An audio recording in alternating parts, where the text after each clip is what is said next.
नमस्कार, मी अक्षय आवचिते, साहित्यरत्न लोकशाहीर अण्णा भाऊ साठे युवा प्रतिष्ठानचा संस्थापक अध्यक्ष तसेच भारतीय जनता पार्टीचा एक छोटासा कार्यकर्ता।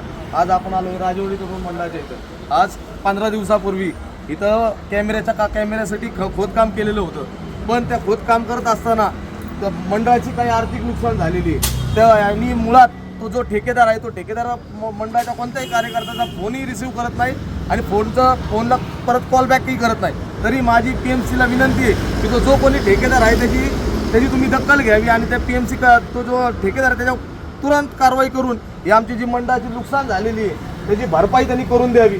उद्या जर आमच्या मंडळाच्या गणपतीला जर काय कमी जास्त काय झालं असतं, नुकसान झालं असतं, तर याची भरपाई कोणी करून दिली असती? याला कोण जिम्मेदार आहे?